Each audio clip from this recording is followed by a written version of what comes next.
নমস্কার, আদাব। Crime petrol দস্তকে আপনাদের সকল দর্শকদের আরো একবার স্বাগত।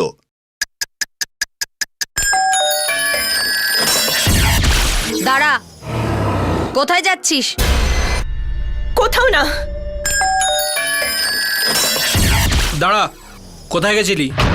কোথাও না। মা, না বাবা, বাবা না। আমি কে বলছি? আরে তুই কে বলছিস সেটা বল।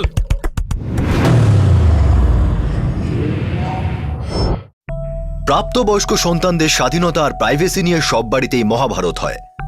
মা বাবা স্বাভাবিকভাবেই সন্তানদের ভালো চায়। তারা চায় যে বাচ্চারা কোনোভাবে যেন ভুল কাজ না করে, কিন্তু সন্তানদের রাগ আর জেদ যেন ভুলের জন্য রেড কার্পেট বিছিয়ে দেয়। বাড়ির চৌকাঠ উঁচু করে দিলেও যৌবনের জোশ তো কমে যায় না, বরং কিছু সময় অন্যায় এত জোরে দরজা ধাক্কায় যে বাড়ির দরজা চূর্ণ বিচূর্ণ হয়ে যায়।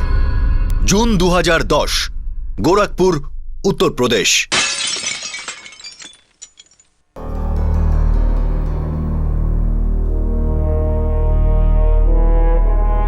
শোন মালা, তুই কাঁচ ভাঙ বা নিজের মাথা, এত দূর তুই একা যাবি না।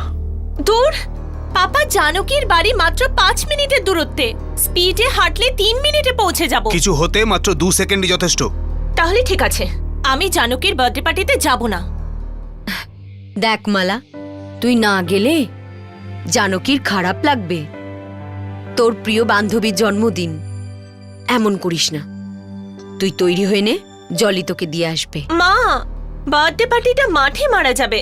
আমার সব ফ্রেন্ডসরা আমাকে নিয়ে হাসাহাসি করবে। আরে বাবা, আমি তোকে ভেতর অবধি থরি না ছাড়তে যাচ্ছি, গেটের কাছে পৌঁছে দিয়ে চলে আসবো, ঠিক আছে? চল, তৈরি হয়ে নে।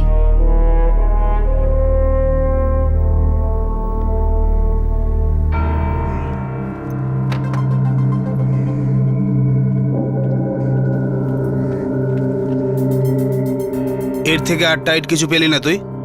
মা বলেছে ঠিক আছে। ওড়না ঠিক কর।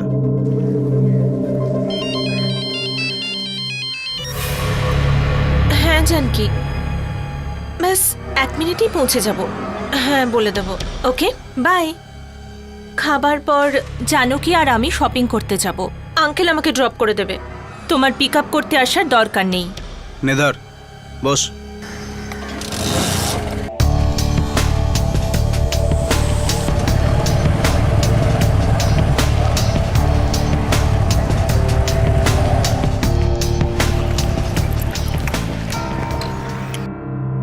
এই শপিং টপিং যাই কর, সন্ধে 6টায় তোর কারফিউ টাইম, মনে থাকে যেন। আমি কখনো কিছুই ভুলি না।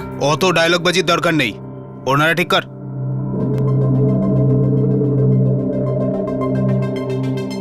এবার ঠিক আছে?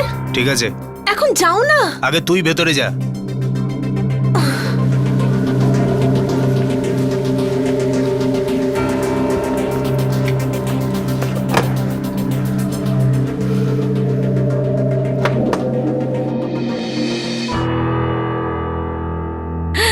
মালা, হাই। এত দেরি করলি কেন? সরি।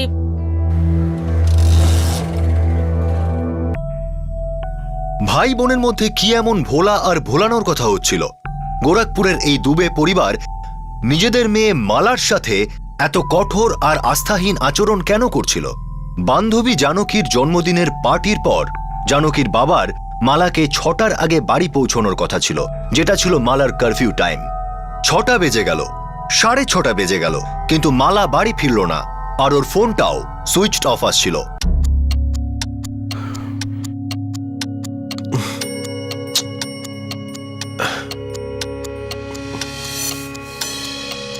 জানো কি, তুমি আমার সামনে মালাকে ফোন করেছিলে আর বলেছিলে যে শপিং এর পর তোমার বাবা মালাকে বাড়িতে ড্রপ করে দেবে। না দাদা, আমি তো এমন কোনো কল করিনি। পাপা তো 6 দিন ধরে কাঠমান্ডুতে আছে। তাহলে শপিং করতে কে গেছিল? শুধু আমি আর মালা। ও ওখান থেকে 5টার সময় বাড়ি যাবে বলে বেরিয়ে গেছিল, আর আমিও আমার বাড়ি ফিরে এলাম। সব ঠিক আছে তো? না, কিছুই ঠিক নেই। কি হয়েছে জলি? জানকীর বাবা গত 1 সপ্তাহ ধরে গোরখপুরেই নেই, উনি কাঠমান্ডু গেছেন। মালা শপিং এর পর একাই বাড়ি ফিরছিল। হে রাম, এই মেয়েটা। বাবা, তুমি তাড়াতাড়ি করো, পুলিশ স্টেশনে যাব। হ্যাঁ বাবা। চলো। মালা দুবে আমার মেয়ে। কবে থেকে নিখোঁজ? আজ সন্ধ্যে 6টা থেকে। মালার বাবা আর ভাই পুলিশ স্টেশনে গিয়ে মালার মিসিং রিপোর্ট লেখালো।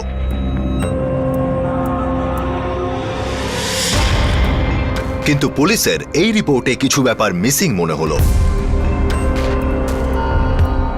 স্যার মেয়েটার ফোন লাগছে না, সুইচ অফ আছে। আমি তো তখন থেকে এই কথাই বলছি। কিন্তু কিছু কথা আপনারা কিন্তু এখনো খুলে বলেননি। কি কথা বলুন তো ইন্সপেক্টর সাহেব? আপনার মেয়ে মালা সে মিথ্যে বলল কেন যে ওর বান্ধবীর বাবা ওকে ড্রপ করে দেবে? হয়তো একা একা ফিরতে চাইছিল। কারণ ওকে আপনারা যেতে দিচ্ছিলেন না সেই জন্য। সকাল 11টায় নিজেদেরই পাড়ায় আপনি ওর বান্ধবীর বাড়িতে ওকে ছাড়তে গেলেন, মাত্র 5 মিনিটের দূরত্বে। কেন? দাদা বোনকে কোথাও নিয়েও যেতে পারবে না। আরে কি সমস্ত ফালতু প্রশ্ন করছেন আপনি? আমার বোন হারিয়ে গেছে, ওকে খুঁজুন প্লিজ। এটা এমার্জেন্সি। আপনি যত দেরি করবেন ততই রিস্ক বাড়বে। দেখো জলে ডুবে, অপারেশন যতই ক্রিটিক্যাল হোক, ব্লাড গ্রুপ না জেনে পেশেন্টকে রক্ত দেওয়া যায় না। সেটাতে রিস্কও থাকতে পারে। আপনারা যা লুকোচ্ছেন তাড়াতাড়ি বলে দিন, না হলে সোজা নিজেদের বাড়ি যান, মেয়ে সাবালিকা নিজেই ফিরে আসবে। একটা ছেলে আছে।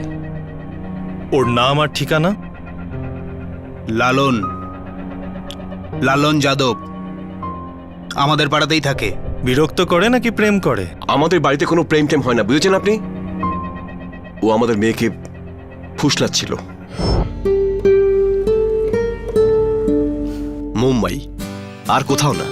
এটা আমাদের জন্যই। কারো ভয় নেই, কারো বাবার জমিদারি নেই, আর এত মজার জায়গা না, তুমিও প্রেমে পড়ে যাবে। আমার মনে হয় না আমি বাস্তবে এই সিটিটাকে দেখতে পাবো। তুমি আর তোমার এই নেগেটিভ থিঙ্কিং পুরো মুডটাকেই নষ্ট করে দাও। তুমি আমার থিঙ্কিং এর ব্যাপারে কিচ্ছু জানো না। আমি না অনেক দূর অব্দি চিন্তা করি। আর জানো আমাকে কতটা সাহস রাখতে হয়? তোমাদের ছেলেদের শুধু আনন্দ আছে, আমাদের মেয়েদের 10টা ব্যাপার ভাবতে হয় জানো। যেমন? যেমন বাড়ির লোক।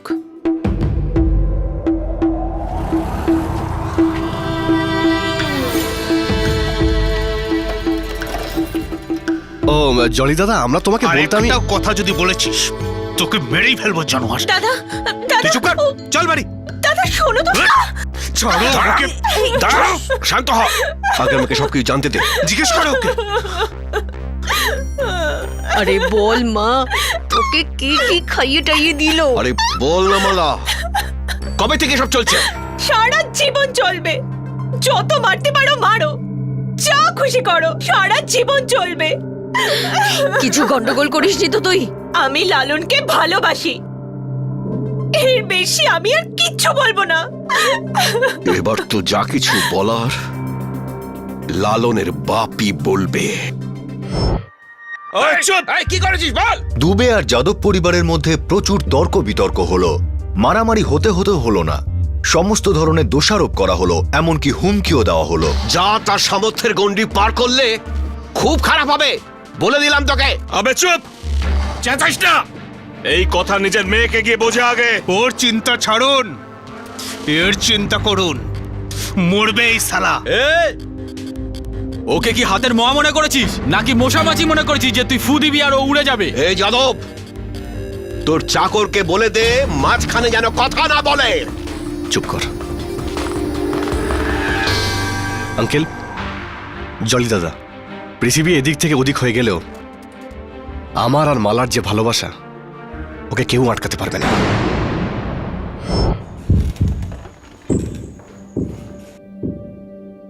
স্যার সকাল 11টায় যে ফোন এসেছিল, যেটা এরা ভেবেছিলেন ওর বান্ধবী করেছে, সেটা আসলে লালন যাদব করেছিল। এরপর বিকেল 5টার সময় ওদের আবার কথা হয়। ওর বান্ধবী জানকী বলছিল 5টা নাগাদ ওরা শপিং সেন্টার থেকে যে যার মতো বেরিয়ে গেছিল। মালা ওখান থেকেই বাড়ির জন্য রওনা দেয়। আমার মনে হচ্ছে এতে নিশ্চয়ই ওই লালনের হাত আছে। ইন্সপেক্টর সাহেব, আপনি ওকে গ্রেফতার করছেন না কেন? এই লালন যাদবের সেলফোনের কি অবস্থা? স্যার ওর ফোনও সুইচ অফ আছে। আপনারা মালার ব্যাপারে আর কিছু বলতে চাইলে বলতে পারেন। কিছুই বলার নেই, এখন তো শুধু প্রশ্ন করতে হবে। ওকে অনেক প্রশ্ন করতে হবে। ইন্সপেক্টর সাহেব, আপনি আমার মালাকে সুরক্ষিতভাবে বাড়ি পৌঁছে দিন, ব্যাস। লালনের বাবা রঘুবীর যাদবের ট্রান্সপোর্টের ব্যবসা ছিল, যাতে লালন সাহায্য করত। আরে যাদব, জলদি কর, ওই গাড়িটা 2 ঘন্টার মধ্যে পাঠাতে হবে। কাজের জন্য লালনকে অনেক জায়গায় ঘুরতে হতো। আরে একটু সাহায্য কর ভাই। হ্যালো। ব্যবসা ভালোই চলছিল, লালনের হাত কখনোই খালি থাকতো না। Welcome to Bitten world. How may I assist you? নতুন ফ্ল্যাটের জন্য একটা স্ট্যান্ড ফ্যান আর কুলার নেব। এই পচা গরম থেকে একটু স্বস্তি চাই। বাজার চলতে সব ব্র্যান্ড তো আর ভরসাযোগ্য নয়। তার জন্য তো আমাদের ফ্যান আছে, all purpose bullet table fan, ceiling fan. আমাদের সিলিং ফ্যান কিন্তু 30 মাসের ওয়ারেন্টি সহ পাওয়া যায়। আছে ফারাটা 2 বছরের ওয়ারেন্টি, 17 থেকে 20 মিটার এয়ার ফ্লো। মধ্যবিত্তের সাধ্যের মধ্যে একমাত্র ভরসাযোগ্য ব্র্যান্ড বিটেন। আমাদের কুলারের কিন্তু অনেক range, 45 litres, 50 litres, 70 litres, 90 litres, 110 litres. Honeycomb সহযোগে বিটেনের সব কুলারের ওয়ারেন্টি 1 বছর। চেনা হাওয়ায় অচেনা অনুভূতির জন্য একমাত্র আদর্শ বিটেন। গরমে স্বস্তি পেতে বিটেনের ফ্যান হোক বা কুলার, আজই আনুন বাড়িতে। বিটেন, ডিজিটালি ইয়ার্স।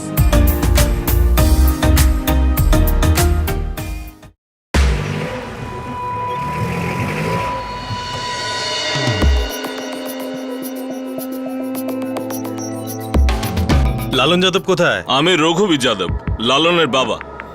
কি ব্যাপার ইন্সপেক্টর? লালনকে ডাকুন। ও তো বাড়ি নেই স্যার। কোথায় গেছে? সোনভদ্রাক, ওখানে একটা ডেলিভারি ছিল। ওর আমার একজন অ্যাসিস্ট্যান্ট অজিত, দুজন একসঙ্গে গেছে স্যার। কবে গেছে? কখন ফিরবে? এই পরশু গেছে, কালকের মধ্যে ফিরে আসবে। কথা হয় আপনাদের? হ্যাঁ, কথাবার্তা হয়। আর ওই 2-3 ঘন্টা ছাড়া ফোন আসে যায়। লাস্ট কখন কথা হয়েছিল? এই একটু আগে। কিন্তু ব্যাপার কি ইন্সপেক্টর? নিনোকে ফোন করুন।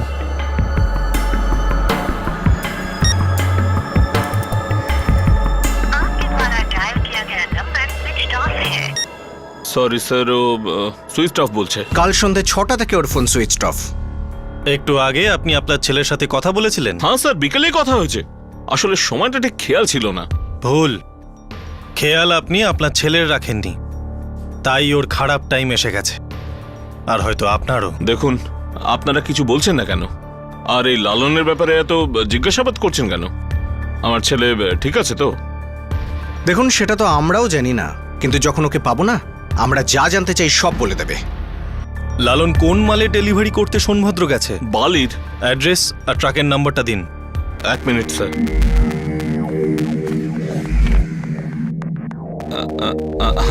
UP 26A 6090। Gorakhpur police team Sonbhadra থেকে কনফার্মেশন নিল। লালন পার্টিকে বালির ডেলিভারি তো দিয়েছিল, কিন্তু সেদিনই সে গোরখপুর ফিরে এসেছিল।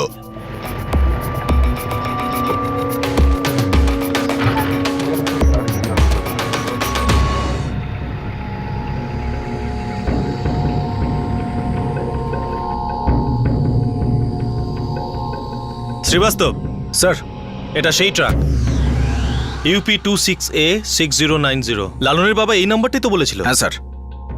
এটা লালনের ট্রাক।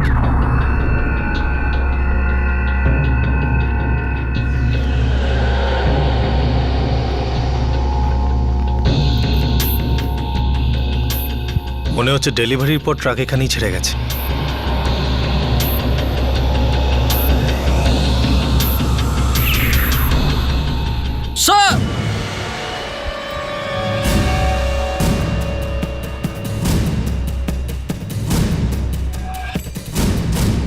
স্যার, খুব বাজেভাবে মেরেছে। লাশের মাথা বিশ্রীভাবে থেতলে দেওয়া হয়েছিল, তাই তাকে শনাক্ত করা অসম্ভব মনে হচ্ছিল। কিন্তু লাশের পাশে পাওয়া জিনিসগুলি থেকে তাকে শনাক্ত করা সম্ভব হলো। স্যার, মালা লক্ষণ দুবে, গোরখপুর।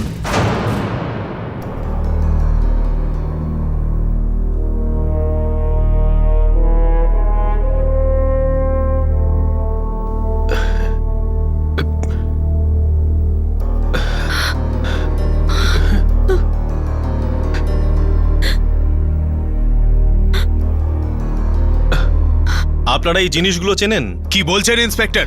এগুলো আপনিও চেনেন? আমার বোন কোথায়? কি হয়েছে ওর সাথে? আপনাদের বডি আইডেন্টিফাই করতে হবে। না, মালা! মালা! মা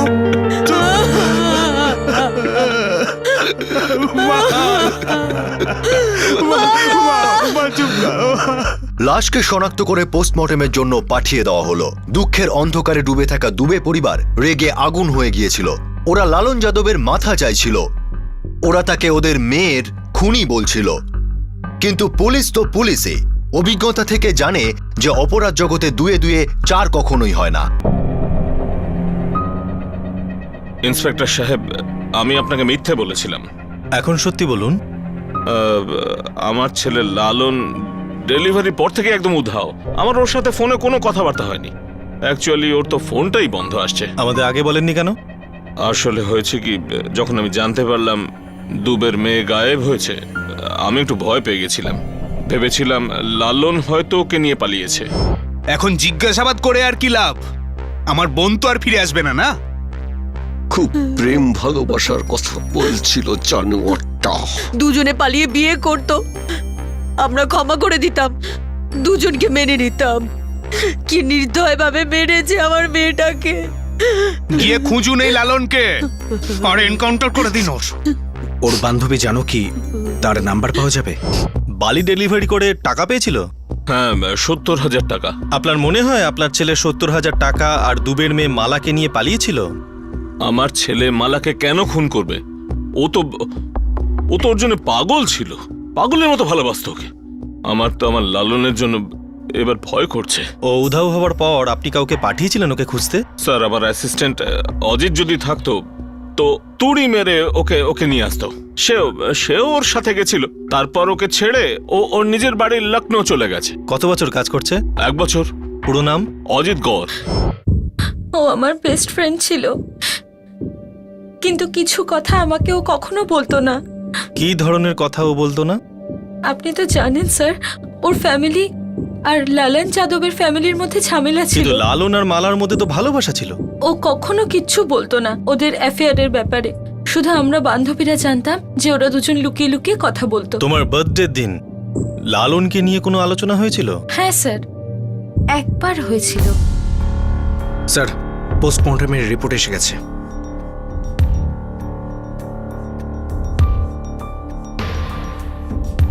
তুমি বলছিলে লালনের কথা উঠেছিল, কখন উঠেছিল? যখন আমরা শপিং এ গিয়েছিলাম, মালা সেদিন অনেক কাপড় কিনছিল। এটা দেখ, দারুণ কালার না? খুব ভালো লাগছে। দাদা, এটা প্যাক করে দিন। এটা তো আমি নিচ্ছি। আর ওটা দেখান তো। মালা, তুই পাগল হয়ে গেছিস? হয়ে যায়নি, আগে থেকেই ছিলাম। তুই জানতিস না বুঝি? আরে এতগুলো কাপড়ের কত বেশি বিল হবে। ডার্লিং, একটা বড়লোক বয়ফ্রেন্ড থাকার কিছু লাভ আছে। আর লালনের কাছে টাকা হাতের ময়লা, বুঝেছিস? এতগুলো কাপড় বাড়িতে এক্সপ্লেন কি করে করবি? এবার আমি নিজের বাড়ি বানাবো, সেখানে না সবকিছু নতুন হবে, সবকিছু। হ্যাঁ চলি দাদা, ব্যাস শপিং হয়ে গেছে। 20 মিনিটে পৌঁছে যাব।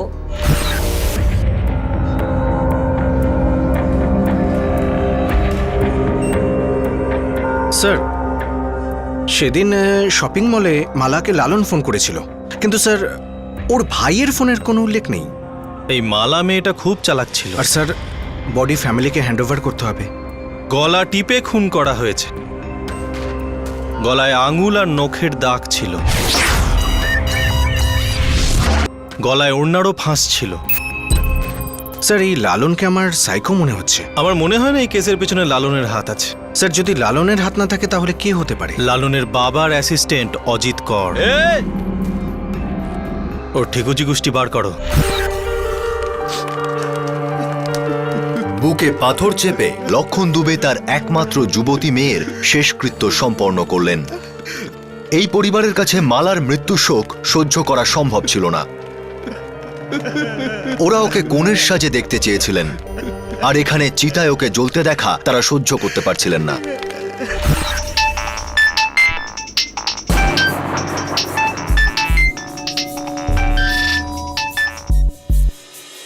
হ্যালো, কে? অজিত, আমি গোরখপুর পুলিশ স্টেশন থেকে সাব ইন্সপেক্টর শ্রীবাস্তব বলছি। নমস্কার সাহেব। কি হয়েছে সাহেব? তোমার সাথে কিছু কথা ছিল। কোথায় তুমি? থানা আসতে পারবে? না স্যার, আমি আজ একটা কাজে লখনৌ এসেছি স্যার, কিন্তু কাল আমি গোরখপুরে এসে সোজা থানায় চলে যাব স্যার। আচ্ছা, কি হয়েছে স্যার? আসলে ব্যাপারটা খুব আর্জেন্ট, কাল পর্যন্ত ওয়েট করতে পারবো না, আজই কথা বলতে হবে। কি? নে, ধর এটাকে। চল নিয়ে চল স্যার, এটাকে। কি হয়েছে স্যার? অজিতের মোবাইল নাম্বার আর ইনস্ট্রুমেন্ট ট্র্যাকিং করে পুলিশ জানতে পারে যে সে লখনৌতে নয়, বরং গোরখপুরেই ছিল। পুলিশ এই খবরটাও জানতে পারে যে অজিতের এর আগেও ক্রিমিনাল রেকর্ড ছিল। 3rd ডিগ্রি দেবার পর অজিত মুখ খুলল আর এই কেসের সত্য সামনে এলো।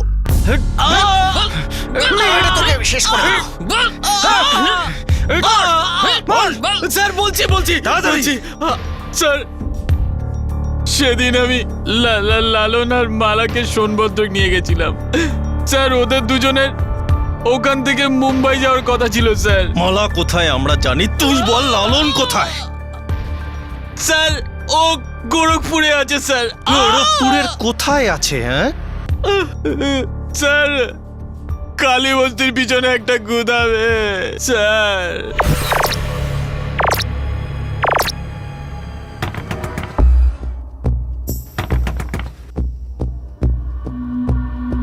কে? আমি অজিত। আসছি।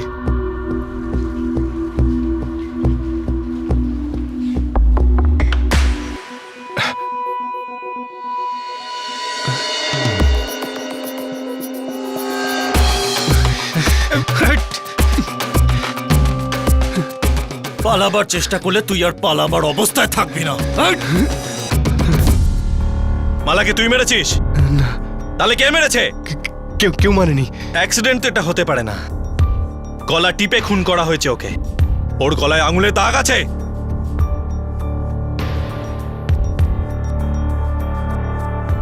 শ্রীবাস্তব স্যার। দরজা খুলে দেখো ওখানে কি আছে। স্যার।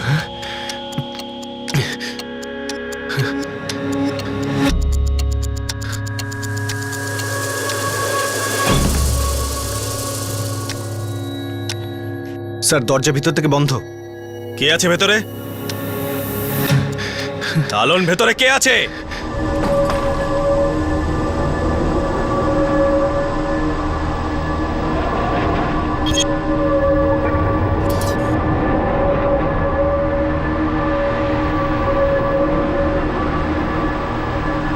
গোরখপুর পুলিশ মালাকে জীবন্ত উদ্ধার করে। তাহলে ওই লাশটা কার ছিল যার অন্তিম সংস্কার মালার পরিবার করেছিল? মালার কাপড় ওই লাশটায় কিভাবে গেল? ওই লাশের পিছনে কি রহস্য ছিল? যখন স্বীকারোক্তি এলো সবাই অবাক হয়ে গেল। আমাদের ভালোবাসাকে এই তিনজনের কেউ সাপোর্ট করেনি। তাই আমরা একে অপরকে সাপোর্ট দিলাম। 3 মাস আগে আমরা বিয়ে করি।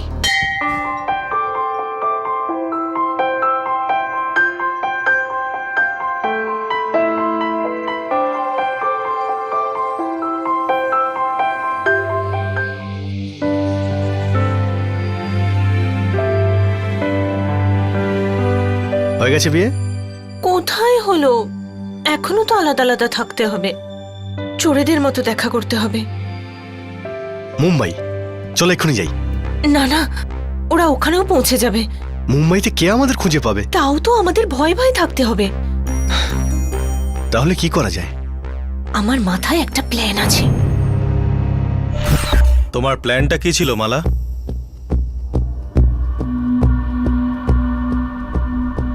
ওই প্ল্যানটা আমি অজিতকে বলেছিলাম। প্ল্যানটা কি ছিল? হয়ে তো যাবে, কিন্তু টাকা লাগবে। কত? 25-30। 35। ঠিক আছে 40 দেব। কাজ হওয়া চাই। মালা জানিস সব? ওরই প্ল্যান এটা। এই রে, সাবধানে থেকো বাবু, খুব শিয়ানা মহিলা। তোর তাতে কি রে? নিজের চরকে তেল দে। এনে 10,000 অ্যাডভান্স।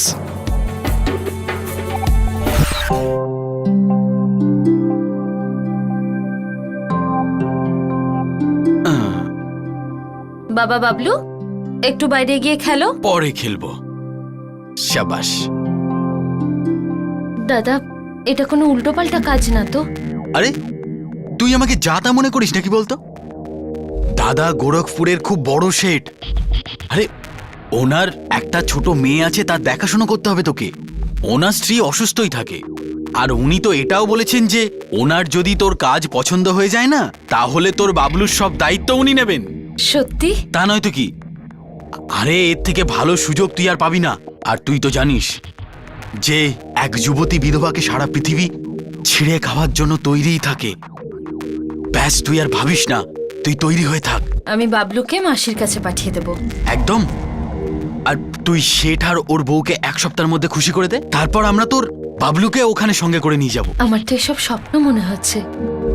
তুমি না আমার খুব বড় একটা উপকার করলে দাদা। চন্দার স্বামী একজন ট্রাক ড্রাইভার ছিল, আমাদের বন্ধুত্ব ছিল, কিন্তু সে এক অ্যাক্সিডেন্টে মারা যায়। ও মারা যাবার পর চন্দা আর ওর ছেলে বাবলুকে কেউ পাত্তাও দিত না। ও যদি হঠাৎ করে উধাও হয়েও যেত তাহলে কারোর কিচ্ছু এসে যেত না। হাইট আর বডি একদম মালার সাথে ম্যাচ করত। আমরা 15 তারিখের প্ল্যান করলাম। আমাকে ডেলিভারি দিতে সোনভদ্র যাওয়ার ছিল। সেদিনই মালার বান্ধবীর জন্মদিনও ছিল। কিন্তু বাবা আর দাদা আমাকে কোথাও একা যেতে দিত না, তাই আমি একটা প্ল্যান বানালাম। হ্যালো, হ্যাঁ, বাড়ি থেকে বেরিয়েছো? ব্যাস 1 মিনিটে পৌঁছচ্ছি। ওকে। খাবার পর জানকী আর আমি শপিং করতে যাচ্ছি। আঙ্কেল ওখান থেকেই ড্রপ করে দেবেন, তোমার পিক আপ করতে আসার দরকার নেই। হ্যাঁ জলি দাদা, ব্যাস শপিং হয়ে গেছে। হ্যাঁ ঠিক আছে, শোনো, আমি ট্রাক নিয়ে হাইওয়ের প্রথম ধাবায় থাকবো, ঠিক আছে? তুমি ওখানে চলে এসো। হ্যাঁ দাদা, চল। কিছুদিন আগেই লালন আমাকে টাকা দিয়েছিল শপিং করার জন্য। আমি মুম্বাইতে একটা নতুন জীবন শুরু করার জন্য অনেক নতুন কাপড় কিনে নিয়েছিলাম, আর আমার বেস্ট ফ্রেন্ডকেও শেষবারের জন্য বিদায় জানালাম। আমি চন্দাকে আগেই আমার বাড়িতে এনে রেখেছিলাম, তারপর ওকে নিয়ে আমি হাইওয়েতে পৌঁছই। আমরা এখানে কেন দাঁড়িয়ে দাদা? ওই আমার একজন বন্ধু আর তার স্ত্রী আসছে, ওরা সোনভদ্র যাচ্ছে, তাই আমরাও ওদের সঙ্গে যাব। কিন্তু শেঠের সাথে তো আমরা গোরখপুরে দেখা করব। হ্যাঁ, আজ উনি সোনভদ্র গেছেন, তাই উনি ওখানেই ডেকেছেন। ভালো কথা। শেঠ শুধু আমাকে কাজটা দিয়ে দিন, মন দিয়ে কাজ করব। তারপর তুমি বাবলুকে আমার কাছে নিয়ে এসো। হ্যাঁ একদম। নে, গাড়িও এসে গেছে।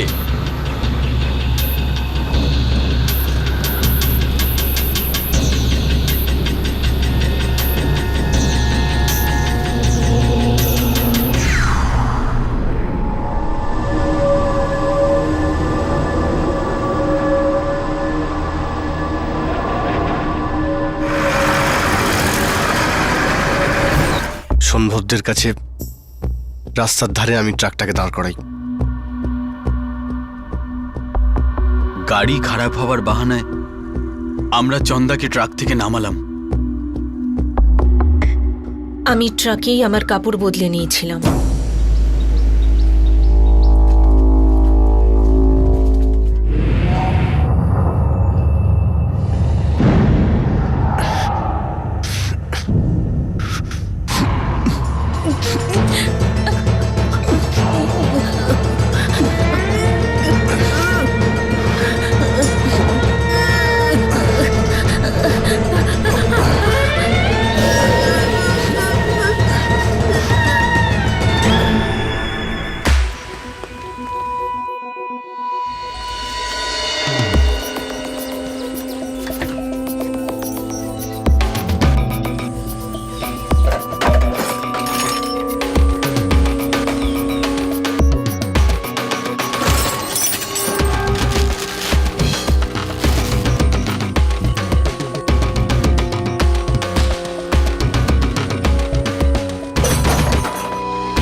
সমাজ মানে এই 3 জন। এনারা ভেবেছিলেন আমি মরে গেছি, আমি স্বাধীন হয়ে যেতাম, মুম্বাইতে লালনের সাথে আমার সংসার করতাম, শান্তিতে থাকতাম। ইন্সপেক্টর সাহেব, আমার তো ধারণা ছিল না যে আমার মেয়ে এত মারাত্মক হতে পারে, এমন ভয়ানক ভয়ানক প্ল্যান বানাতে পারে। নিশ্চয়ই আমার মেয়েকে ফাঁসানো হচ্ছে। না না না, ফাঁসানো হচ্ছে না। তুমি ফাঁসিয়েছিলে পাপা, আর মা তুমিও, আর দাদা তুমিও। আমি যেন একটা খাঁচার কোনো পাখি। ভালোবেসেছিলাম আমি, মুখে চুনকালি মেখে আসিনি, কিন্তু আমার সাথে এমন ব্যবহার করলো যেন আমি না জানি কি পাপ করেছি। কিন্তু তোরা বিয়ে করেছিলি, সেটা বলতে পারতিস, আমরা ক্ষমা করে দিতাম। উচ্ছন্নে গেছে তোমার ক্ষমা। তোমাদের ক্ষমা আমার চাই না, বুঝেছো? আমি তোমাদেরকে কখনো ক্ষমা করব না। যতদিন বাঁচবো ততদিন ক্ষমা করব না। আর এই সর্বনাশের জন্য যতটা আমি দায়ী, ততটা তোমরাও। আমি তোমাদের তিনজনের মুখ দেখতে চাই না, বুঝেছো তোমরা? ইন্সপেক্টর, ওদের বলুন এখান থেকে চলে যেতে এখান থেকে।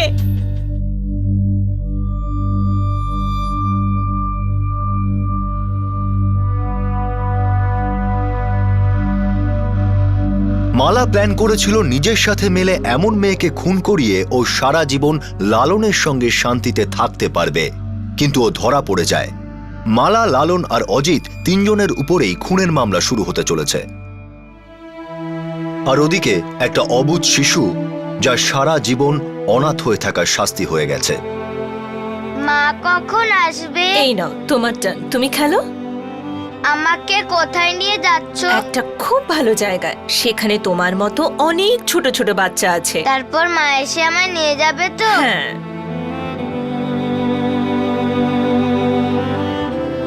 মালা আর লালন নিজেদের প্রেম কাহিনী অনেক রক্ত দিয়ে লিখেছিল। নিজেদের ছোট সংসার গড়তে গিয়ে একটা বাচ্চাকে অনাথ করে দিল, একজন মহিলাকে নির্দয় আর নিষ্ঠুরভাবে হত্যা করল। যদি মালার বাবা মা ওর ভালোবাসা আর জেদের সংকেতটা একবার বুঝতেন, অন্যায় করার আগেই ওনারা ওকে কয়েদে ভরে আসামি বানিয়ে দিয়েছিলেন।